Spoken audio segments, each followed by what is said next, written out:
Улсын хурлын дарга эрхэм гишүүдээ Монгол Улсын засгийн газраас 2026 оны 3 дугаар сарын 17-ны өдөр Улсын хурал дүргэн мэдүүлсэн тогтоолын хавцраалтад нэмэлт өөрчлөлт оруулах тухай Улсын хурлын тогтоолын төслийг үзэл баримтлалын хүрээнд хилцэх хэсэг асуудлыг 2026 оны 4 дугаар сарын 16, 17-ны өдрийн чуулганы нэгдсэн хуралдаанаар хилцэж анхны хилцүүлэгт бэлтгүүлэхээр байгаль орчин, хүнс, хөдөө аж ахуйн байнгын орон шилжүүлсэн. Тогтоолын хавцраалтад нэмэлт өөрчлөлт оруулах тухай Улсын хурлын тогтоолын төслийг байнгын хорооны болон чуулганы нэгдсэн хуралдаанаар хилцүүлэхэд бэлтгэл хангах үүрэг бүхий ажлын хэсгийг байнгын хорооны 2026 оны 1-р тогтоолоор байгуулсан бөгөөд ажлын хэсгийн ахлагчаар Улсын хурлын гишүүн Б Уянга, бүрэлдэхүүнд нь Улсын хурлын гишүүн Н Алтан шагаа, Б Бэйсэн, М Ган хүлэг, Ж Чимбүрэн, А Ундраа-нар ажиллалаа.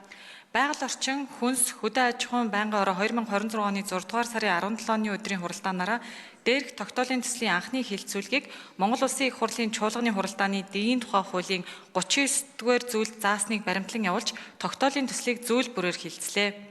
Тогтоолын төслийг хилцэх үед Улсын хурлын гишүүн Г Ганбаатар, Баян-Улгийн аймгийн нутаг дэвсгэрт хамаарах газар зүйн нэрийн тодтол хийх ажлын цар хүрээ хугацааны талаар асуулт асууж хариулт авсан. Улсын хурлын гишүүн М Ган хүлэг газар зүйн нэрийн кирилл үсгийн латин хөрвүүлгийг холбогдох стандарт шинжлэгдэх бүрд даган өөрчлөх, газар зүйн нэрийг олон нийтэд таниулах, цахим систем нэвтрүүлэн мэдээлэл солилцдог байх нөхцөлийг бүрдүүлэхэд анхаарах. Улсын хурлын гишүүн Б Бэйсэн ажлын хэсгийн хүрээнд Баян-Улгийн аймагт хамаарах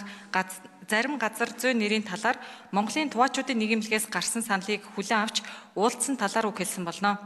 Ажлын хэсгээс тогтоолын төслийн 1-2 дахь заалтын зарим дэвсгэр нэрт хамаарах газар зүйн нэрийг нийцүүлж холбогдох засварыг хийх, тогтоолоор баталсан газар зүйн нэрийг геодет зураг зүйн мэдээллийн улсын нэгдсэн санд бүртгэх, Монгол Улсын их хурлаас баталсан газар зүйн нэрийг батлагдсан стандартад нийцүүлэн латин үсэгт галиглан хэрэглэх, газар зүйн нэрийг судлах, сурталчлах, хамгаалах, мөрдүүлэх, цахим системээр дамжуулан хэрэглээнд нэвтрүүлэх ажлыг зохион байгуулах,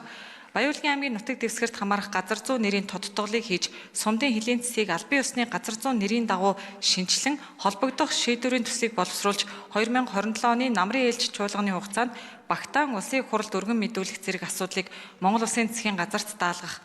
Төслийн нэр томьёог жиглэх, хууль тогтоомжийн тухай хуульд нийцүүлэн тогтоолын заалтын дугаарыг нийцүүлж өөрчлөн бүтэц найруулга, латин хөрвүүлэгт холбогдох хууль зүйн техникийн засварыг хийх зэрэг зарчмын зөрүүтэй 7 санал гаргасныг хуралдаанд оролцсон гишүүдийн олонх дэмжсэн болно.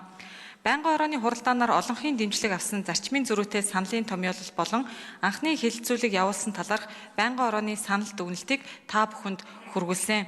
Улсын хурлын эрхэм гишүүдээ тогтоолын хавцраалтад нэмэлт өөрчлөлт оруулах тухай Улсын хурлын тогтоолын төслийн анхны хилцүүлгийг явуулсан талаарх байгаль орчин, хүнс, хөдөө аж ахуйн байнгын орооны санал дүгнэлт, зарчмын зөрүүтэй саналын томьёолыг хэлэлцэн шийдвэрлэж өгөхийг та бүхнээс хүсье. Анхаарал тавьсанд баярлалаа.